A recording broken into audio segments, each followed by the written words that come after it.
We love to hear that people are training. That's all we do is train people or train. So we love it. You kind of have to go to New Jersey right now with the way things are, or do you always train in Jersey?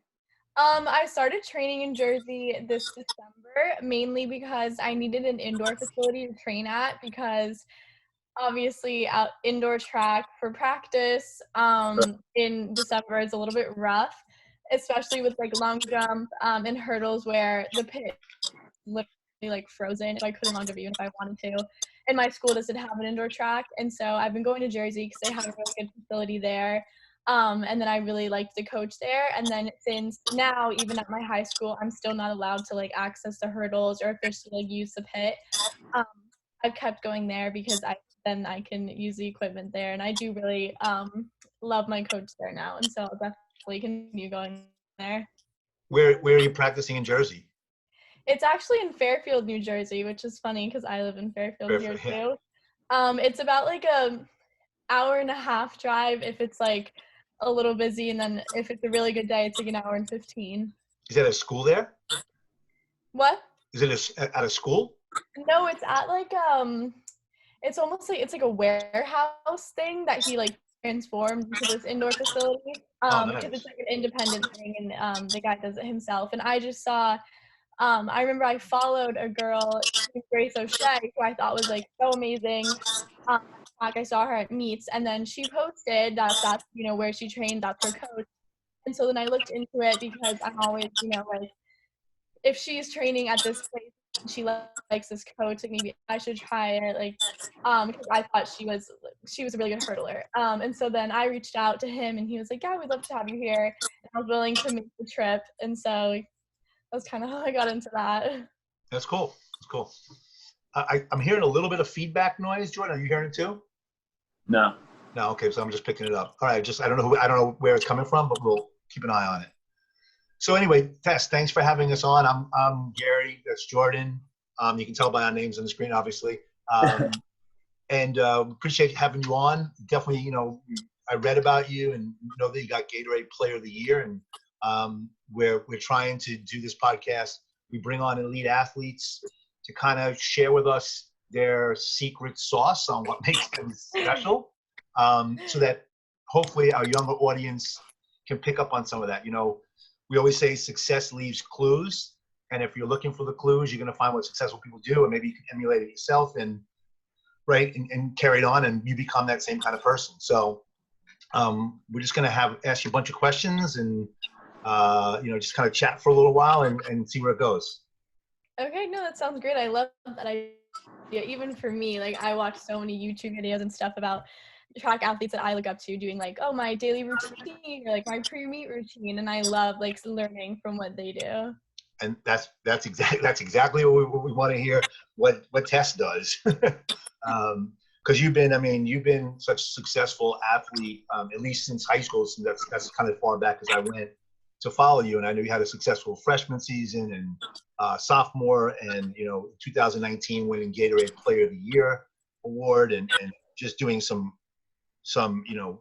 major numbers too, like 19 and a half feet on a long jump. It's pretty damn impressive for yeah, it's pretty cool. So so have you always been into track and field, or did you, when you were younger, were you doing, because a lot of kids when they're 10 don't start off in track and field, they do soccer and whatever else. How did you get started in sports, and then specifically that sport? I mean, when I was younger, I definitely tried like everything from, I did, basketball, I did soccer, I did gymnastics for a long time. But I always, when I was younger, I think I was like 6 or 7, we started going to these track meets that were in the summer, ran at Staples High School in Westport. And so they had those for kids from ages like 5 to 12, I think. And so then my mom, she was always just looking for stuff to get us active out of the house in the summer. And so I don't even remember, I was so little, but she brought us there. And I started doing those in the summer. And then until about middle school, I continued doing a bunch of different sports during the year, but I would always come back to those meets in the summer, and I really looked forward to them. And then as I got older, some of the sports started to fall away. didn't like basketball as much, didn't really like soccer. I did softball at one point, sort of lost interest in that, but no matter what, like I kept coming back to track. And so then when I got to middle school, that's when I actually had the opportunity to be on a track team. Because when I was younger, I never really joined a track club or anything. I was on my own and I'd never really trained with a real track coach. And so then I finally joined my middle school's team. And that's when it actually became like my main focus, because I got real training, real coaching, going to meets, more than just once a week during the summer. And that's when I really started to like love it. And then after that, I quit all of the sports I was doing, and I've just been doing track since. That's cool. That's awesome. Was your mom, did she have any history with track, or she just was finding something for you guys to do to keep busy? I think she was just finding something to do. Yeah, she definitely did not do track when she was younger. My dad, he was a basketball player. He played basketball in college, but he did high jump in college like once for like a season, but that's as far as that went. But I think we might have had someone who recommended it to us or something like that. But also, actually, when I did softball and basketball, I was very bad at them. But the only consistent thing was that I was fast. And so, they would give me the ball and have like a big breakaway because I would be like faster than the other girls. And then I would shoot the shot and I would miss, but people would be like, wow, that breakaway was so cool. Like she can still run. And same with softball, like they would just try to get me like on a base so I could like steal bases, stuff like that. And so then I think my parents got an idea that, the main consistent thing was that I did have speed. And then I guess it was sort of natural for her to look for like a track sort of thing. Sure. Makes sense. Yeah. So, was when you got into track, I would assume that when you're young getting into track, you're doing a lot of different disciplines, right? You weren't just focused on the long jump and the hurdles. You were probably running, the relays and everything involved. Is that accurate? Yeah, the way it worked was you had like a rotation, and you would have like a group leader, and they would take you around in a little rotation based on your age group. And so you started with long jump, and then you'd have to like do their version of shot put, which was like a softball. And then you did the 100 dash, the 400, and some version of discus. I think it was just like a frisbee, but so I did those. And so every meet I had to do all those events no matter what, unless I could convince my mom to leave early so I didn't have to do the 400, because at a very young age, I discovered I did not want to be a distance. You don't like distance? No distance for me. Yeah, definitely. But those meets are where I discovered that I really liked long jump. I always looked forward to long jump. And then I didn't actually start hurdling until it was like the end of my 8th grade year was the first time I started hurdling. And then I had a bad fall and I gave it up for a while until my freshman year. During indoor, I picked it up again, and then I've stuck with it since then. But that one came a lot later. Long jump, that's why I always sort of have this like, long jump's like my first love. Like I do love hurdles, but I have a special thing with long jump because I've done it like forever. Yeah. So as a kid, like obviously you're like you mentioned, you're fast, so it's like always fun to do stuff you're good at. So track is, when did you start to find like, okay, this is I'm like a little bit better than just like good. I'm like getting like noticed, outside of just like my little bubble. I think when I was 11, which I think was like, I guess when I was in like 5th grade, I went to the Nutmeg like state games for track. And that was the first meet I'd ever done outside of the ones at Staples. And when I went there, I long jumped, and then I broke the state record for my age group. For like 11-year-olds, it was, I don't know, 11 feet, something like that. But I broke the record, and so then my parents were like, oh wow, it's really cool. And then that sort of introduced us into the world of track outside of just the summer meets. I didn't realize that there was really big meets, and like USATF, it was shortly after that where I joined USATF and started going to their meets. So that I remember that as like a big moment where I realized I had like a little bit of an edge over people just breaking my first record. And then I think at the meets, just like in general, there was always like different kids coming, and I had a lot of blue ribbons coming out of those meets. That was what they gave us. And so, you know, coming there and like doing well at those meets, we sort of realized it was good. But it wasn't until I actually went to a real meet, that meet, and broke record that I realized, and my parents realized that it was something I'm pretty good at. Yeah. So, you know, you said that you kind of immediately when you started doing it, you loved long jump, and you were obviously when you went to the USTF meet and you did really well. Were you prior to that?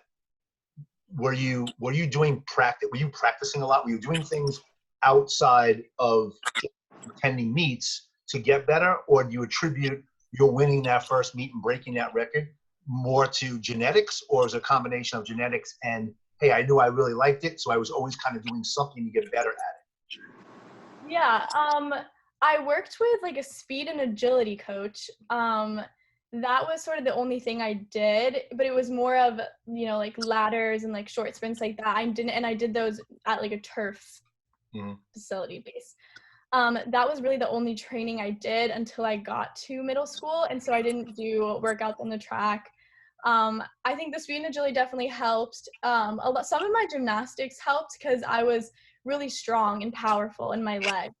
Because I did gymnastics for like 9 years, and I was flexible, and that helped with long jump a ton. But I think I did sort of have like a little bit of just like raw speed. That just, I guess, came naturally because I didn't really do real speed training until I was in middle school. And so I think the power and like I've always been like pretty strong, so that definitely helped. Flexibility helped, but yeah, I think a little bit of it was probably natural. I'm sure, yeah. Yeah. I always say, like, I have some of my friends are starting to like have kids, and we always talk about like sports and how they're going to raise them and how they're going to like introduce it. I always find that like people that have a background in gymnastics when they're younger, whether or not they like go on to actually do gymnastics, are always just like so much more athletic than everybody else. I mean, you know, yeah, I think that holds true, like for sure. And it's just, I started doing it when I was like 2 years old. I just did mommy and like me tumbling classes. Yeah. And because I think just the way that it sort of shapes your body, like the strength that it gives you, the power it gives you, the endurance it gives you from like, because at practice we did so much conditioning stuff. I think that sort of background, that when I came out of gymnastics, yeah, the way that it sort of like made my body into like the strength and everything, I think it translates really well to other sports in general. It's starting off with that. Yeah, we you know, Jordan was a wrestler, and you know, he actually wrestled for me when he was in high school, and you know, we incorporate as much gymnastics as we possibly can, not being gymnastics people, into our practices. And we have guys cartwheeling and backflipping and, you know, extensions and stuff, because it does lend itself really well to it. And yeah, so that's a great place to start. And that's a piece of advice for parents right now is, you know, if you want your kid to be a good athlete, gymnastics is a good place to start. And there's a lot of training facilities for young kids. Like you said, you started at 2. You can't get much younger than that. So that's a great opportunity. So now you kind of got to high school, you kind of had success with it. When did you start putting your focus on, you know, taking this to college and beyond? When was that a real goal for you? I think my freshman year was one of my most like transformative years because it was so different than middle school. I definitely had a little bit of a cockier attitude in middle school because middle school track, it's not that popular. I think there's a lot of like work to be done there, and I definitely like think I'm grateful for my middle school experience. We had a great track team, but I know there's some middle schools that don't even have a track team at all, and so I didn't see, you know, all the competition that I faced in high school. So when I got to my freshman year, you know, I lost. I was challenged in ways that I hadn't been challenged before. That made me like take a step back. But then also, I did have a few like really big wins my freshman year against, you know, all ages. So I lost at the state level my freshman year, my individual class, but then I did win state opens. which was huge because I was like 14 years old and I was, winning against 18-year-olds. Right. And so that is when I was like, wow, this is crazy. And I actually had been doing, more training then, which definitely helped. I grew so much from the first race to the last race I did my freshman year. And then I think I always knew like I wanted to be a collegiate athlete. I've loved sports my whole life, and I couldn't imagine not. I love the discipline that it like gives me. I love the structure it gives me. And so I've always wanted to definitely pursue it at the collegiate level. And then I think just looking into when I started looking up colleges that I liked and when I started seeing what their athletes were doing and what their standards were, and as a freshman I did meet some of the standards for schools that I really liked, I realized that I definitely want to pursue it. And just thinking of it does open a lot of doors, and which is super helpful. I know like for me, I love school, I love learning, and I definitely wanted to take a more academic route for college, and track is a great way to be used as almost like a stepping stone to allow me to reach places that I wouldn't normally be able to. I think I try very hard in school and I do have pretty good grades, but for You right can now, say like we being a saw you collegiate have a athlete is 4.1 a thing. GPA. Yeah, I don't know if I would necessarily be able to get in if I didn't have sports. And then, when I saw that how much it could help me, then that was when I was really like, yeah, like I would love to. I love student college. I like the opportunity it gives me, and just being like I could never imagine not doing track. Yeah. So when you mentioned earlier, routines and things like that. So obviously you said it was a goal of yours to be a collegiate athlete. Did you have a goal process where you set goals, you write them down, have some way of focusing on goals? If you do, can you tell us a little bit about how you do that and how you set that? Do you do it by yourself? Do you work with your parents, you work with coaches to set realistic goals and then break them down? How does that work for you? Yeah, I think goal setting is like the most important thing for an athlete. I think honestly what separates like the goods from the greats is like who like really is goal oriented and who like follows those goals. I think it's hard for me. I always have to have a direction. I can't just compete and see what happens. I have to be like, this is what I want to come out of this day. And because that's what gets you through when you have that like really tough workout, when you have that awful meet, it's your goals that are going to get you through that, which I think is so important to have those, because then it's like it always just gives you a reason why you're doing this is because you want to reach that goal. I've been goal oriented since I was little. My mom still has a picture when I did those meets at Staples. I wrote it on my chalkboard in my room, and I had my goals for each event. At the time, I think my goal for long jump was like 14 feet, and I just wrote them all out. I wrote what I was at currently, where I wanted to be at. And at the time, I was like 9 or 10 years old, but it was so important for me. And I kept it, on my blackboard, and I looked at it every day, and that definitely started where I like really loved goals. And then every season, I write down my goals. I have like a little notebook. I think I even have it on my desk. But I definitely like need to have goals, and I write down like which goals I reached, which goals I didn't reach, and then not reaching a goal I think motivates me more than anything, because even like reaching a goal, it definitely motivates me because I remember how good it felt.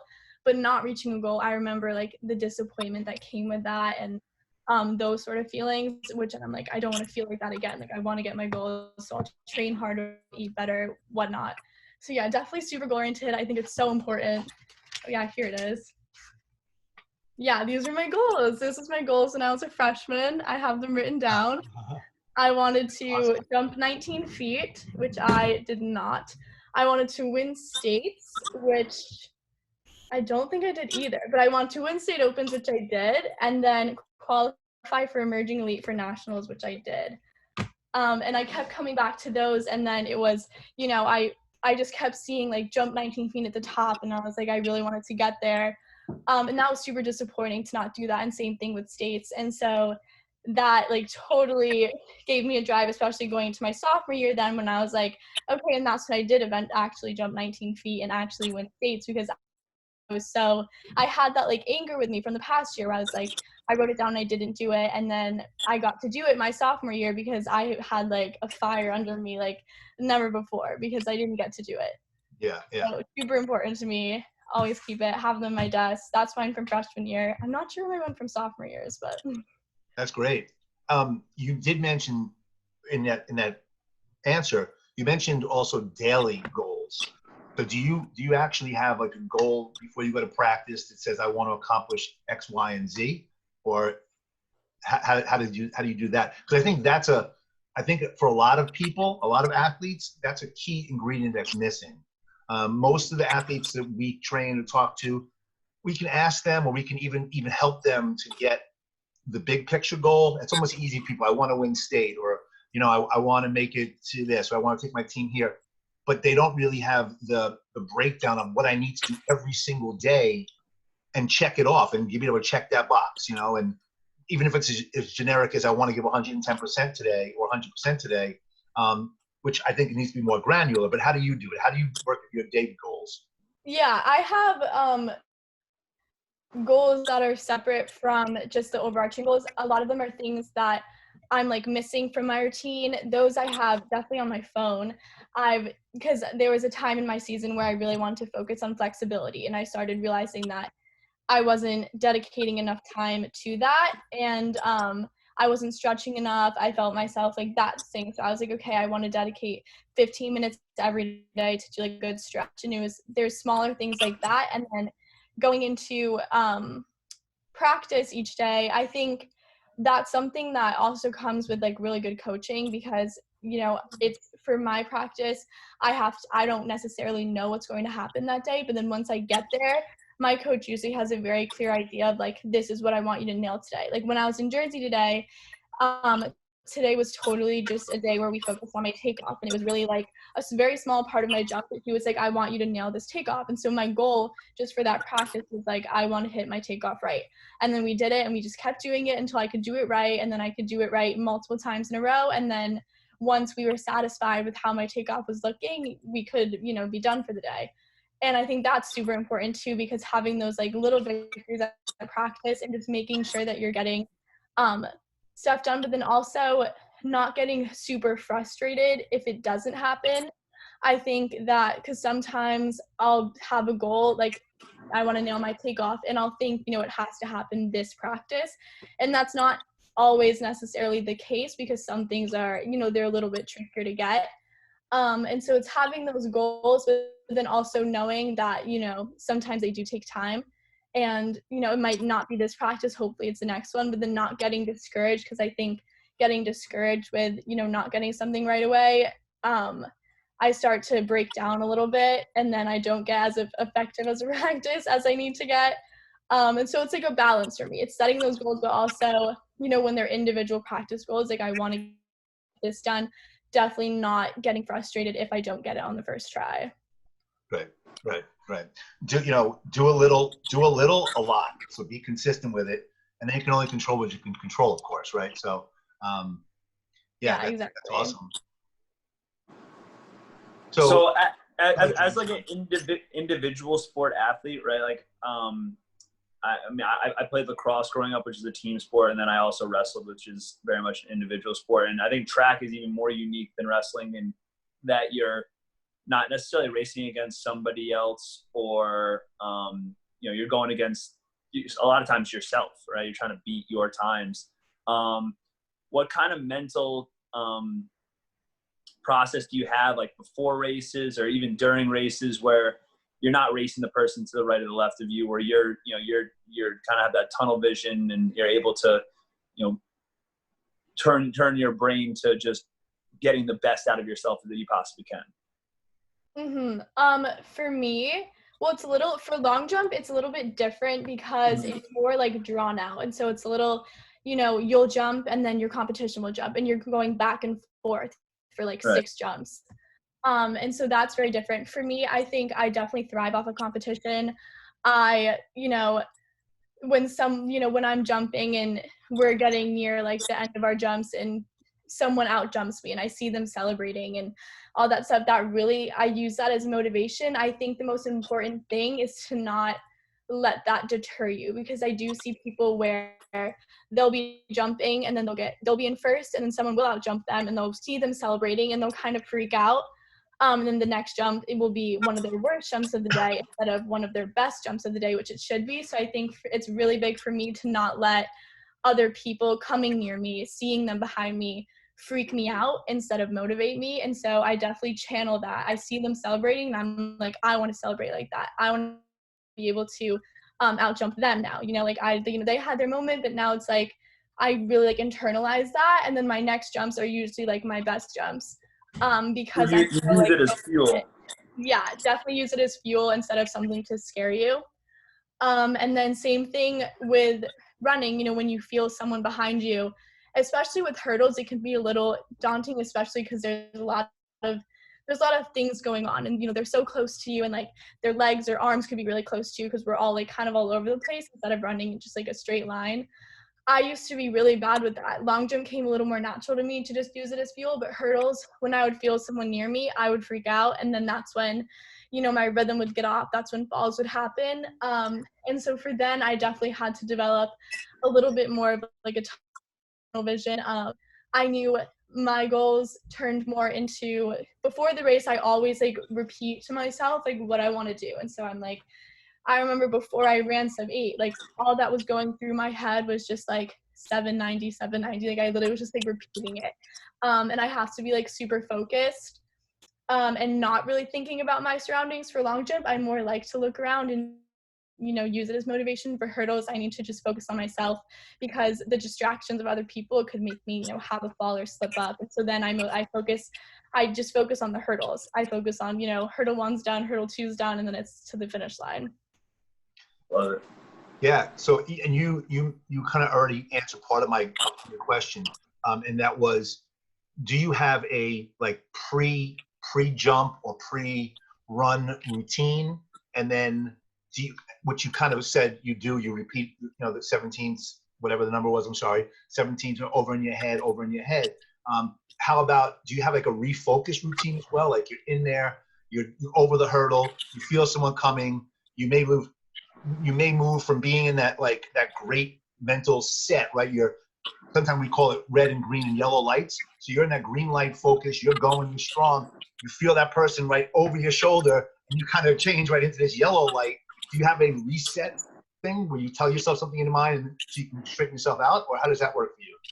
Yeah, well, for right before I run, especially for hurdles, I have a bracelet that I've been wearing for the past 2 years. I wear it every time I run.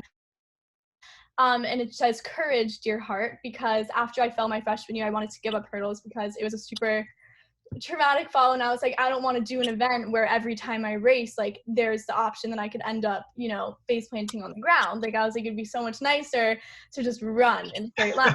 I'm so jealous if everyone gets to do that. And then my mom came home one day with this bracelet and she was like, I just want you to wear it and just like remember to have courage. And I'm not really one for sort of like sappy things like that, but it literally made me like cry because I was like, okay, like you're right, like I do need to have like a little more courage. And I definitely, my confidence in my hurdling, in my running was definitely shooken after that. But right, like you'll see, and if there's ever like any videos of me racing before I run, like all I'm doing is like it looks like I'm checking my watch, and I'm always just looking at like that bracelet. I look at it, repeat it to myself, have courage. That definitely gets me through, because I think with hurdling especially, it's hard because you have the anxiety of I want to do well, I want to win, I don't want to lose, whatever. But then you also have that anxiety of like, I don't want to fall, I don't want to hit a hurdle, which I think is a little bit unique to hurdling because most people don't have to think about that. And so just being reminded to have courage, because you have to go, all out in order to achieve greatness in hurdles. And especially after I fell, I was very apprehensive in my hurdling. And so I would go a little bit slower because I had more control. The faster you go, the harder you fall, and the easier it is to fall. And so, but it's not worth me hurdling if I'm not going to do it 100%. So I look at that, remind myself, you can't hold back because you're scared of falling. You have to just go all out. And then after that, repeat my goals, and then I just start the race. I have to do those two things. I haven't competed without that bracelet in so long, so I don't even know what I would do if I couldn't look at that. I'm sorry. I'd say that's first of all, that's so cool that you have that. It's so cool that as a young athlete, you have, that refocus or that focus, target.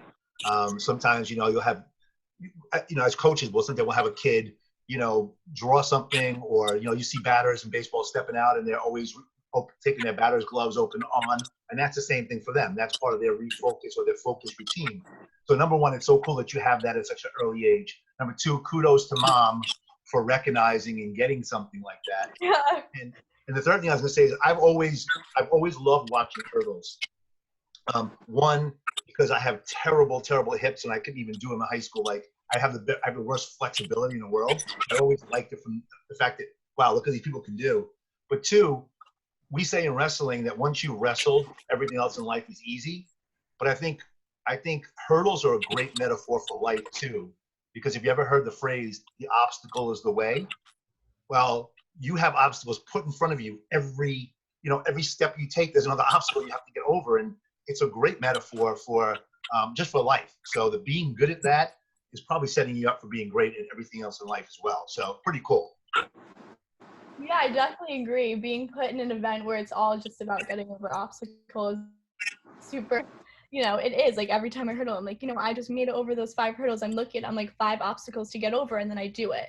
And so that's always like it's cool. And then I do think, having something to like focus on, I definitely would like recommend it to people, especially for me. I do suffer from really bad anxiety, which doesn't go well with performing at a high level, and definitely something that inhibited me a lot in my career, and something that I've gotten a lot better about dealing with lately. But before, it was like crippling. It was throwing up before races, running away from the starting line to literally throw up and try to come back and compete. And it was crying before races. Like every time I was out of meet, I couldn't eat, I couldn't sleep, and it was really affecting my performance. And so then having something to focus on like that, and having something to take away from all the noise, because it's like so easy for me to get wrapped up in it and then start feeling like queasy.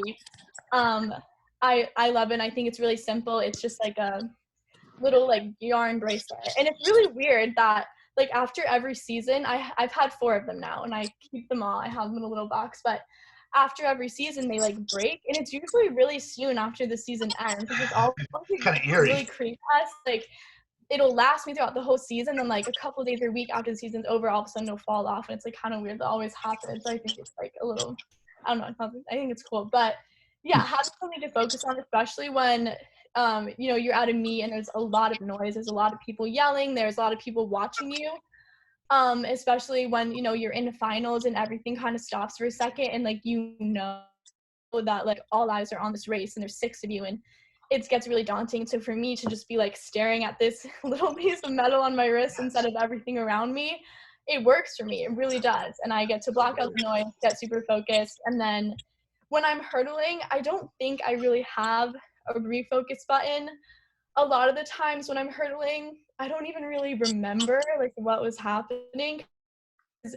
For track, a lot of it just has to be muscle memory. When I'm jumping, I can't think about anything. When I'm hurdling, I can't think about anything. As soon as the gun goes off, like my mind is blank, unless I like fall, and then my mind is like freaking out a little bit. But honestly, like after a race, like I sometimes try to remember like what was I even thinking about, and I can't. It's pretty much just like laser focused, staring at the hurdles, and then I'm not even like thinking about her. I'm literally not thinking about anything. That's why it was a little bit tough when I would get freaked out by people around me when I didn't have that focus.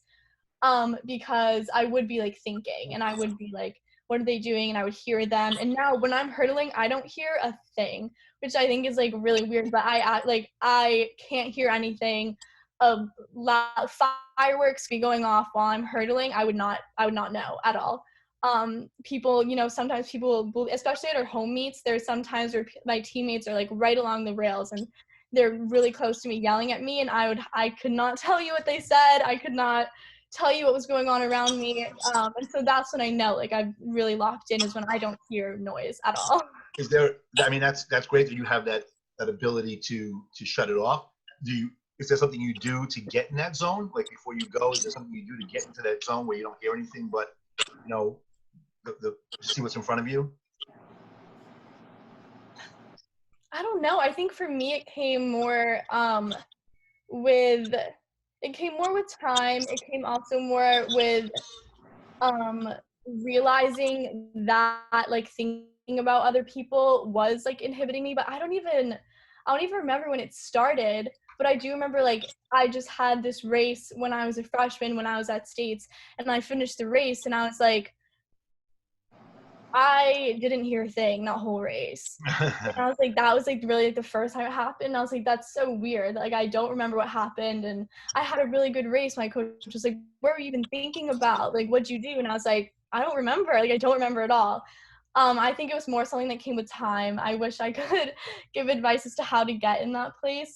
I think the focus, well, I guess you have to be focused from, like, the moment you get to the meet, from until the moment you are done with your last event. I think for me specifically, I know there's some people that might be able to lose focus a little bit. Like my sister, she's more like, she loves to, like, socialize and, like, be running around having fun at meets. But for me, I need to like, I need to be really locked in. I need to listen to my music, put my headphones in. I do a lot of, like, visualization, which I think is really good. Visualizing how the race is going to go, thinking about it in my head, what I'm going to do. And then, you know, half an hour before my race, I'm not talking to anybody. I'm not, I'm just listening to my music. I'm, like, in with myself. And so then it's a lot easier that way for me to not think about other people, because for the past 30 minutes, I've been, like, really just, like, with myself, with my thoughts, like, super isolated, which I do think that's super important. I can't imagine, talking to a lot of people or, like, laughing with my friends and then, like, hurdling like that right away. I think it has to be a little bit of a process for me. That's not true for all people, but for if you're especially, like, a more, like, anxious person or someone who, like, might freak out in that scenario, I think the getting in the zone part is, like, crucial. It's so good to hear you too a little earlier just say that, you have dealt with some anxiety and you've been able to, maybe not totally eradicate that, but been able to control it through the things that you do, the things you prepare yourself with, and your focus, and the things you do in sports. Because, there's a saying that is depression is obsession with the past. Anxiety is obsession with the future. And then champions have obsession with now. And that's kind of what you've done, right? You're focusing on the now, not really what's going to happen in the future. I'm going to run my race and get in my zone and go. And you can see how that makes you a better athlete, but it also is helping you with the whole anxiety issue, which is pretty cool. Yeah, I think, honestly, some of the biggest differences when people ask me, like, how'd you get, from where you were a year ago to now? Like, did you think you would be here? I just think the biggest growth that I've made has honestly been mentally. And I didn't realize how much the stuff that I was going through mentally, the stuff that I would put myself through, was affecting track until, I started getting better at it and seeing, like, the change that came with it, and seeing, like, I don't always have to throw up at every meet.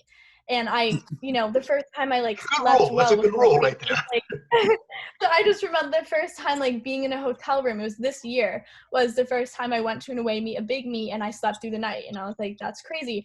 Just those things that I didn't realize, were possible. And I would feel so fatigued at meets because I hadn't eaten or slept or, like, all of those things. And now the difference that, like, getting control of myself mentally has made is, like, astronomical, even more so than I think some of the physical changes that I've made.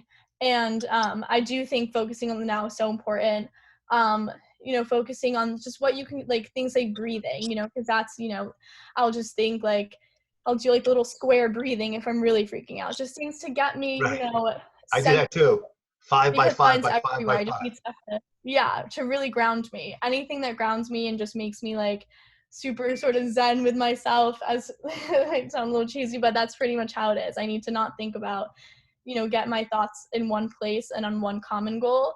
And that's why I love like repeating my goals, looking at the bracelet, because it's all stuff that's like happening in the moment, rather than thinking like, what's going to happen if this happens? What will happen if I fall? Like, I just think like about my goal. I think about my breathing and get super centered. Yeah. And then, sorry, Jordan, go ahead. You have a question? Yeah, I've got a quick question. Just so, like, a lot of the people that will listen to this, they're athletes now, and they may not be athletes in 5 years from now. And so you talk about all this growth that you've done as an athlete, and this is the Elite Athlete podcast. But have you noticed also, through that, changes in yourself in other aspects of your life? Yeah, definitely. Because, my anxiety was not limited in any way to the track. It was just, those situations sort of heightened it. But, there's tons of areas still. Obviously, it's not something that exactly goes away. But yeah, learning to center myself at meets definitely translates to, the tips that I use when I am, randomly faced with like an anxiety attack, randomly just like all of a sudden my heart races and I can't figure out why. It's like now what I've learned from my meets, I do, I focus on like what's happening in the moment. I do my breathing. Even I still look at my bracelet, even when I'm having anxiety off the track, because even just like the courage to, get over my anxiety. And I'm also reminded of like the stuff that I've done and the ways that I've overcame my anxiety, like in races. And I'm like, you're stronger than this. Like, I don't know why you're freaking out. And I look at it, I'm like, have courage, focus on what's in the moment. Like, you can do it at meets, you can do it now. I think definitely grounding myself. Yeah, it's taught me so much about how to deal with it outside of track. And then just in general, it's taught me so much like discipline that translates to my life even with school, with other stuff. Like, it's taught me really, to be on like a good routine and to be, I love like the way that it like puts me on like straight and narrow kind of. I think structures you, gives you structure. Yeah, exactly. And it informs like a lot of the stuff. Even like lately, I've been getting into trying to like eat better and stuff, just because I know like how it'll make me feel on the track. And it definitely changed a lot of my life, but mentally, like for sure, it taught me so many lessons that have helped me outside of just running. Cool. You talked about routines. Do you have like I call it AM, but do you have like a certain morning routine? Like you wake up at a certain time and there's things that you just do, whether it's listening to a certain podcast or doing your breathing or doing stretching or something that you do kind of every day just to get you in the habit of it all the time, whether some coach is asking you to do it or not, you're doing it for yourself? Yeah, I think more on like meet days, I have a super like routine. I think my night routine's always the same. It's just like, for dinner, I had like for like 3 years, I ate the same exact dinner. I had this like penne vodka from this same restaurant in my town, and I ate that every night before meets, because I'm so like superstitious in that way too. Like, if something works for me, like I don't want to change anything. And my dad is that way too, and I think I got a lot of it from him. Like, every time I race, he has this penny that he found on the ground, and he holds this penny, and he does it anytime I race, like no matter what. He's done it for 2 years now. And he also wears the same pair of socks when I compete, no matter what. Even if it's like a 2-day meet, he'll wash them overnight, put them back on the next day, because he's convinced, if I do well, he's like, I got to keep everything consistent. Like, if I don't wear the socks, like if something bad happens, like I'll feel like it's part of my fault. Weird stuff like that. But I'm definitely the same way. I wear the same spandex every time I compete. I wear the same sports bra every time I compete. I don't like to change anything. I also like to wear the same socks. Even when I get a new pair of spikes, if I've had a really good season in those spikes, it's so hard for me to let them go, because I love to just keep everything super consistent. But yeah, I always ice bath before meets. And then in the morning, I wear makeup, wear a lot of makeup to meets, which is something that a lot of people have said to me, like, why are you wearing makeup? It's a meet. Like, my sister, who doesn't wear makeup, constantly makes fun of me. But I just think the mentality for me is like, if you look good, then you feel good. And when I feel good, it's like so much about sports is about confidence. Right. When like I said before, when I was feeling not confident about hurdles, it was reflected in my hurdling. I went slower. I was more nervous. And so I always do my makeup. That sort of gets my mind off stuff. It gets me off competing. So I'm just like, whatever, getting my stuff ready. And then before I compete, I always listen to 300 Violin Orchestra, which is so weird. It's like a really intense song. But I was at a hockey game in like 8th grade, and they played it when all the players were like coming out, and they were skating around the ice, and they played 300 Violin Orchestra. It doesn't have any words. It's literally just like, it's weird. I don't know. That's something that everyone also always makes fun of me for. And I was like, they just looked so, like, I loved the way it looked when they were playing that song. They were skating around the ice. So I, like, Shazammed it at the thing. And I was like, what song is this? And it was 300 Violin Orchestra. And then I play it every time. And then I also do my visualizations a lot of times, like, to that song. Really? It is, like, when you listen to it, you're like, this is the backdrop to, like, a really cool race. Or, like, we'll have to cue it up. We'll have to put it in the podcast so people get an idea of what you're talking about. Yeah. People are going to think I'm so weird. But it is, like, if you listen to it, like, you can just imagine someone, like, doing something really cool to that song. And so I play that song, whether it's, you know, right before I get off the bus for the meet, if I know I'm not, like, allowed to have headphones that day, or right before when I'm warming up. I do it. That's the song that I love to visualize too, because sometimes it's hard to like sit there and just like visualize when you're like outside and lots of noise. That song makes me feel really cool. It makes me feel really like powerful, and then I feel really pumped up. So that's something I always do. I always listen to that song. I got it queued up for race day for sure. We don't think you're weird. Our last podcast, we actually had a composer on who was talking to us about how to use music to enhance athletic performance. And, again, it's what fits you, what feels good for you, and what makes you get into the zone that you need to get into. And obviously you found something that people maybe they can't get inspired by it, but it certainly works for you. Your statistics show that it works. So just keep on doing it, and tell your dad to keep that penny and keep those socks, man. But hopefully you don't have any like 5-day meets where he's got to wear them for like the whole week. I know. Yeah. So cool. Yeah, I mean, you're giving us a lot of great stuff. Just if you can just take me out of the meet, right? So you're done with the meet now, and you've accomplished your goals, or maybe you haven't kind of completely hit your goal, you lost to somebody. How do you evaluate that? Is that something you do on your own? Do you sit with your coach and kind of like look back and maybe watch the tape and evaluate what you did wrong, and have a certain time where you can kind of be pissed about it, whatever, and then kind of let it go and say, let's have a plan and build your plan for the next week to get better? Yeah, this is another thing that is also in this little book. I always write a little bit after a meet, whether it's just like in my notes or that's in this little book. I write, like for this one, I have good things and bad things. So I said good things, I placed in the top 8. Bad things, inconsistent steps, no short step, no knee drive. And so, that's also like after going through my coach, watching the videos. And so I always try to find like the pros and cons of a meet. And then it is super helpful, even just like the next week guiding my training when I sit with my coach and we figure out, what went well, what, we need to work on. That's, what we base my training around. And then also it does, especially if it's like a bad day, it is good for me to always write down like a pro, so that I don't get into that hole of like, feeling super down after a bad day and having a hard time letting it go.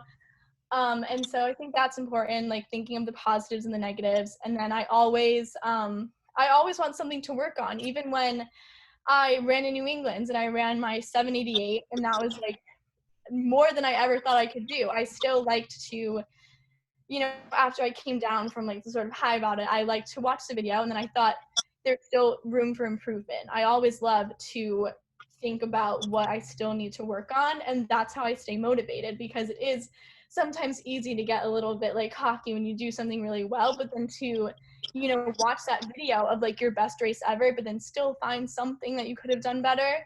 I always think it's important to do that, and then that's what drives me, because I'm like, well, think of what, 788 could become 77 if I fix whatever I pointed out. So I love to definitely analyze my races, analyze me, and then sometimes it's even more than that. It's you know, how I behaved at the meet. Like, it could be I got super frustrated and it impacted my performance. And then that's something I also have to think about. Like, was this a good day for me, like, mentally? Like, did I, you know, there was at New England, I thought that was a really good day for me mentally, because it was one of those situations where I was frustrated by, you know, it was one of those crunch times things where she beat me out and I had one jump left, and I was like, it's really great that I didn't get frustrated. Instead, I used that, and then I, you know, beat her out on my very last jump of the day. So I do like to reflect on those, because a little bit less now, but definitely before, it was like a huge thing where I'd be like, you know, in this meet, I say, mental state, Yale occurred in the midst of midterms, stress was high in general, affected me a little bit at the meet. And so then I'll like write something, you know, I'll write down like a little bit about how I felt that day, just so I can remember, like, this wasn't a great day mentally, like next time, you know. And like this one says, mental state, anxiety was already high. I put a lot of pressure on myself because I felt like I needed this win, was very upset when it didn't work out. And so that was where I was like, you know, just writing that down and being like, this was probably part of the reason why I didn't succeed, because I was putting way too much pressure on myself, because I was, you know, a little bit freaked out that day. It's things like that that I think are super important to acknowledge and then work on from there. You know, I'm just struck by So self-aware. yeah, and you're 16 or 17, right? I mean, right? Yeah, 17. And you've been doing this for a little while now. Where'd you get this from? Like, where'd you get the, you know, the idea that you should write things down, or the idea to refocus, or, you know, all the routines you built? I mean, I'm sure you picked them up from a lot of different places, from different coaching things, but where does that come? Most high school athletes, you know, I've been coaching high school wrestling for 17 years. Jordan coaches high school lacrosse. Most of our athletes, well, that's why you're elite, number one, but most athletes don't have that, and they just don't have that innate ability to do those things. Where do you think you got that from? Well, I've always loved to, I'm a really big like list person, just like writing stuff down, especially because I'm super like forgetful. And so a lot of it for me was like, I don't want to forget this feeling, especially when I felt sort of down in the dumps, which was a little bit hard at times when I just like wanted to forget it happened. I was like, no, but I don't want to forget this feeling. And so then it was like, I want to write this down. I want to capture this moment. And also like, I hate looking back on a season and thinking like, just like forgetting stuff about what happened, or being like, I won this day. Like, I wonder like how I was feeling. And I love that I can look back and literally see myself writing notes like, anxiety was high this day, or when, because, you know, I'll look back, like maybe if I didn't read that note about like how I was really stressed about my midterms, I would have looked back on that meet and been like, why did I jump so bad that day? And then I love being able to have those things to, because I don't like to, you know, forget anything or look back on a meet and not remember why something happened. I always want to know the why. And so I think just, I love writing stuff down. I've always loved making lists, writing my goals down. And so then I originally just started this book. I wrote my goals down, and then when I had my first meet, I remember writing down just like how I did. I wrote down whatever, but then I remembered that day that I wrote, like the jumps that I wrote down were kind of like iffy that day. And I sort of was like, well, let me just like make a note to myself about like why, because I didn't want like future me to look back and be like, why did she do so bad that day? And that's where that part of it kind of started, me also writing down not just how I did, but how I did was doing mentally, physically. You know, I'll write down, I didn't sleep well the night before, because I do kind of want to figure out the why. And then I like could take stock of that later and be like, okay, well, obviously this is a negative, I need to work on this. So I think it mainly just started with me wanting to write down my goals and how I did, but then also I think it just sort of evolved a little bit. My first ones are like super vague, but then as it goes on, I got a lot more detailed. I just never want to forget anything. I never want to forget certain feelings. I didn't want to forget why certain things happened. And coupling that with the fact that you said earlier that you like to have things to improve on. So when you write this thing down, you look at it and you go, okay, I can improve on that. And now that helps you with that next goal. So it's a great pattern. So tell us we've seen the accomplishments you've had so far. We know that this coming season is up in the air with everything because of COVID, but tell us even beyond that. So what's your final high school goal? And then what are you looking at for college? And what do you have beyond that? I mean, with the numbers you've accomplished so far, with your mental preparation, your talent, you know, there could be a lot of things that happen after even college. So, you know, what are your goals long term? Yeah, well, for high school, a goal that I've had since day one has been to be All-American. In both of my events, I wanted to get there. Indoor, especially, the weeks leading up to indoor, that was all I thought about, was how badly I wanted to be All-American in my events. That's something I hope I would get to have a try at before I leave high school, but that's like, yeah, that's been one of my like biggest motivations this whole time going American. I just think like every time I've been to nationals 4 or 5 times now, and every time I'm there, you know, I just like stare at all these people and I see the podium, I see like they get these little crowns and they get these flowers, and I'm like, I wanted that so badly. So that's something that's always been in my mind, and especially when I was younger, I thought it was super daunting because I was like, wow, like I remember being at nationals and when I was a freshman and seeing another freshman win an event, like win nationals. And at the time I found it super discouraging because I was like, well, if she's already winning nationals and she's a freshman, like I'm a freshman, I got like 40th that day in like the JV sort of section because they break it up into emerging elite and championship. So it's pretty much like JV and varsity, and I felt super discouraged, but then a lot, again, like when I changed a little bit more mentally, that turned a lot into fuel. I was angry that happened. I was angry that some other freshman was, you know, working harder than me and getting the payoff, and so then channeled that into my training. And now it's just crazy because I'm so much closer. Going into nationals this year, they came out because indoor nationals got canceled super last minute, and going into it, it was so weird for my goal to be to get on the podium, because before that, nationals was always like a just go and have fun, never was expected to medal anything, so it was more of just like see what happens. So then this year, going into it and being like, how can I make the top 6, what strategies can we use to make finals, when that's something I never even had to think about, it was a little bit far away from me. That was crazy. And then for indoor nationals, they came out with an All-American list for all the events, and they says when you go All-American, you get a T-shirt, along with the medal and like this crown. And so they named me All-American for long jump. So I got sent a T-shirt, and that was really cool because that has been a goal for so long, but it's also a little bit like unsatisfying because I'm like, you know what, like I want to do it for real. I don't just want to, you know, them to guess and be like, she probably would have been. Like, I want to do it myself. I want to see, you know, what place I could get. And then, you know, when I was a senior, I was looking more towards, I wanted to like win. Like, I didn't want to go All-American. I wanted to be like number 1.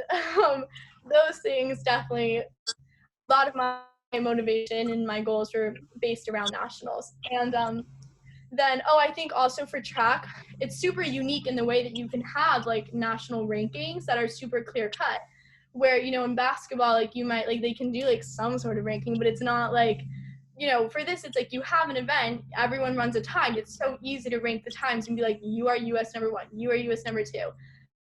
And so then that was something I loved. I love it. I would check it all the time. They have like athletics.net where in Mile Split, where they have every week the rankings and they update it whenever someone does something. And so watching my ranking, you know, fluctuate, go up, down, that was something I loved. And then I wanted to get to US number 1. This season I ended with US number 4 for hurdles and number 6 for long jump. And so that whole list thing, I love it. It's the best thing for me. It's my biggest motivator, always checking what number I am, you know, if I can get moved down a peg. You know, because I started off pretty high because early on in the season I did a good jump. I was US number 1 in long jump for like an hour, but it didn't really count because it was like the first meet of the season. So I just kind of like jumped the gun a little bit with that one. But then I watched my name, you know, like get moved down on the list as other, you know, girls started catching up, and then that is something motivated me the whole time. Still motivates me if I have a senior season. I'll still be checking that list constantly. But yeah, I need to keep those things in mind, especially now, because it's a little harder with training when you don't know when like the next big thing is. Yeah. Because that's always like, you know, when I have that hard practice or when I like don't really want to eat well, it was so easy for me to be like, well, you have to, like, nationals is coming up, this is coming up, and now I'm like, I don't really know what the next thing is, but I keep those goals in mind. I keep thinking about, like, the list. Even, like, in practice now, I've been like, oh, we do, like, shorter approaches at practice, and I've been thinking, like, I want to do 18 feet from a 4-step, like, certain things like that I can do at practice, and those things will keep me motivated. So I'll have smaller goals now that, you know, the bigger goals are a little bit up in the air.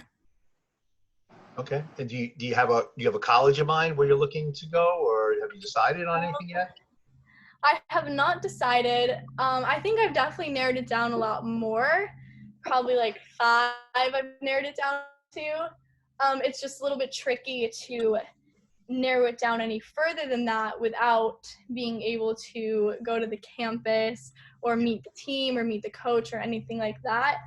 I think right now it's definitely a little bit more stressful. I'm definitely having to think about it a lot more. I thought I had more time than I do, especially for Ivy League schools. They've been really like, we need a decision out of you. So definitely have to do a little bit of soul searching with that. And because I do kind of have to get adjusted to the idea that I most likely will have to make a decision with not all of that information, which is something before I was like, I just putting off the decision because I was like, I don't want to do anything until I can visit the campus, until I can meet the coach.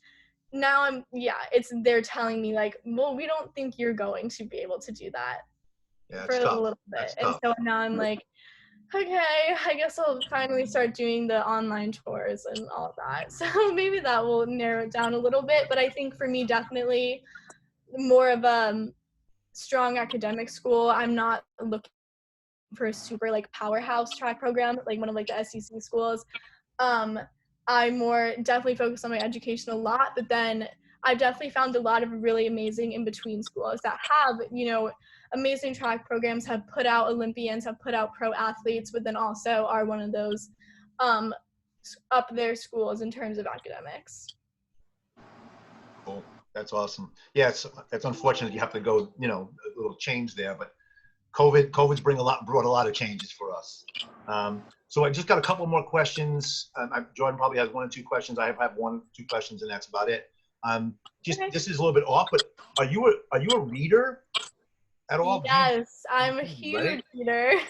I am in college, especially looking to study more of like a humanities-based education route because I love to read.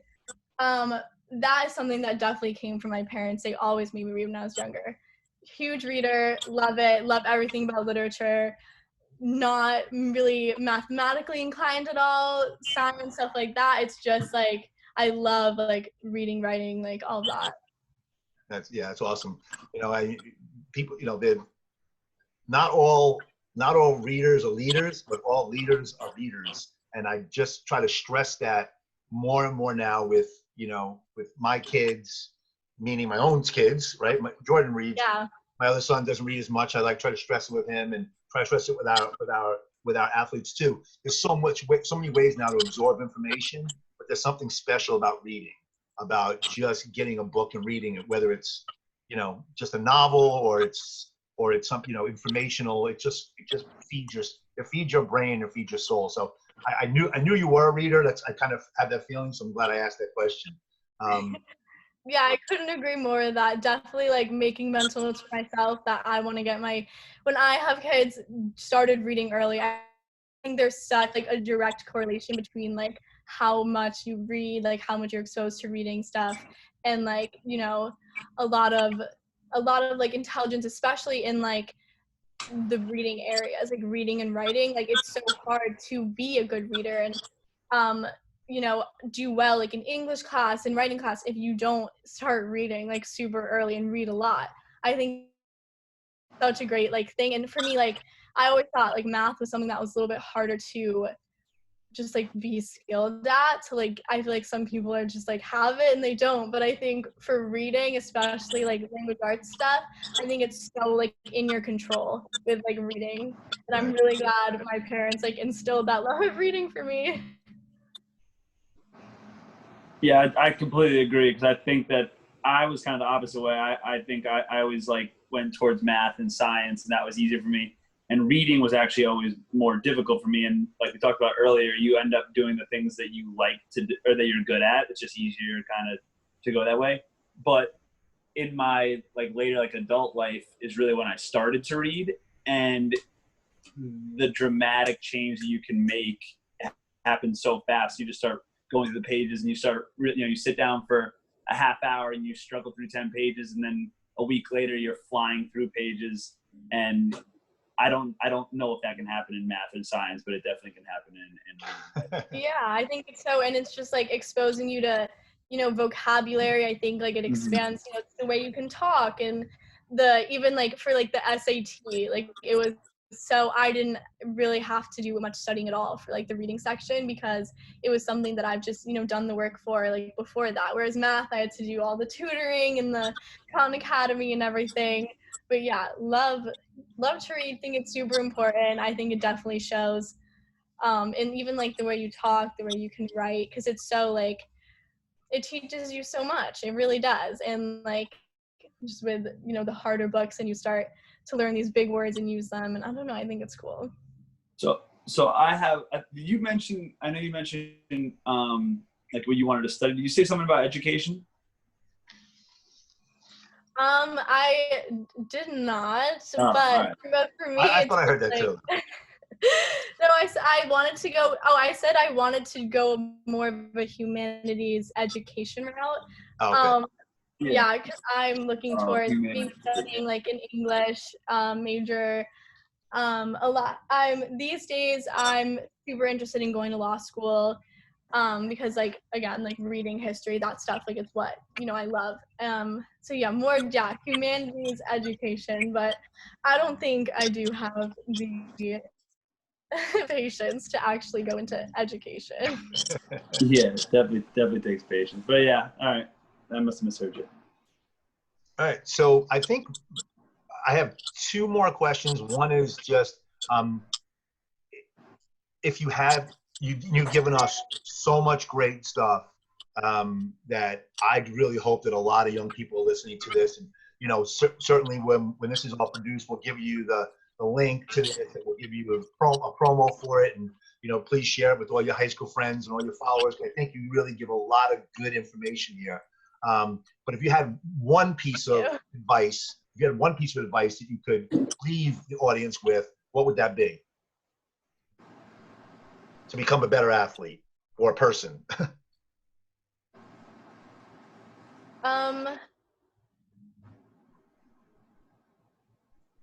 Mine would, I think the biggest takeaway is to use any negative feedback, I guess, with your sport. Not even like people telling you stuff, but just a bad race, a bad practice, a hard practice. If you get discouraged when you're not making the progress you need to, I think the biggest thing is to use that and like get angry and get motivated and have it make you better. Because I think one thing that I see most commonly is people giving up a little bit too easily with seeing, the results aren't coming right away. They are like, okay, whatever, I'm done. Like the sport isn't for me. And I think using that to like frustrate you, or this is something I'm definitely going to have to be mindful about as I go to college too, because I'm going to be faced with such different competition than in high school. But, even from middle school to high school, when I saw the competition at first, I was like, I didn't like it. I didn't like that. I all of a sudden was like not placing well at meets. And I think when I changed from like having that make me upset to having that make me just like angry and be like, I don't want to feel that way again. That's a big change. When I have like a really hard practice, even, I'm like, okay, well, this practice is hard because I'm not as in good a shape as I should be. And then that also motivates me. I'm like, okay, well, this is why I have to do this practice so that next time this workout isn't as hard for me. Like I want to get my endurance up. I just think for me, I don't want everyone to get like angry all the time, but just use it. I just kind of get like mad, like get a little bit mad, get like a fire underneath you instead of getting, deterred or frustrated. I think that is the most important thing. That's great. Yeah, I've been use that as fuel, as Jordan said earlier. That's great advice. Thank you. And then my last question, and then we'll let you get out of here. And this is a question I ask to everybody on every podcast is, as athletes, especially wrestlers, but all athletes, we all walk around with backpacks on our back, right? We carry them wherever we go. We have a knapsack on our back. What is the most interesting or unique or most needy thing that you have in your backpack that you have to have in there, or it's just like, you're not comfortable without your day it's not there?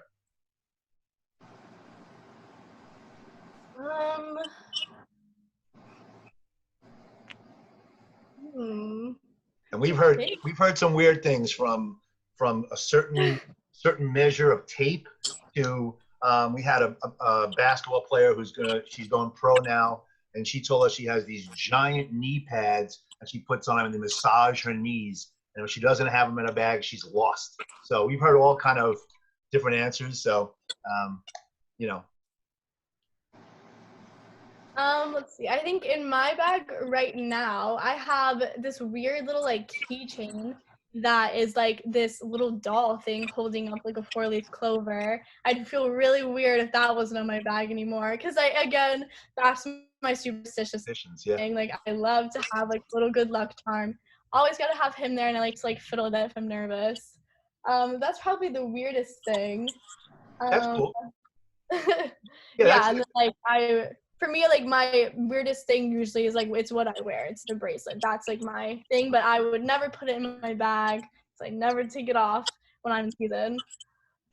Yeah, well, hey, look, it's working for you, and everything you're doing is working for you. You have a unique perspective at 16 or 17 years old on the mental game. I actually do some mental performance training, and you've got so many of the things already in place. It's awesome. Keep up with that. Keep up with your training, and hopefully you maybe even take this past college and or win nationals in college. I think you have such a great future ahead of you. So we'll be looking for you as you continue to do great things, and maybe we'll get you back on the podcast when you're a national champion, and give us some more advice. Yeah, thank you. I really enjoyed coming on. I love talking, especially now. Social stuff is limited. Any opportunity to talk to new people, I'll take it. Well, anytime we run out of guests, we're going to call you back up, and you can fill some airtime for us. Yeah, I can find some new stuff to talk about. Yeah, I'm sure probably could go for another hour. What's that, Jay?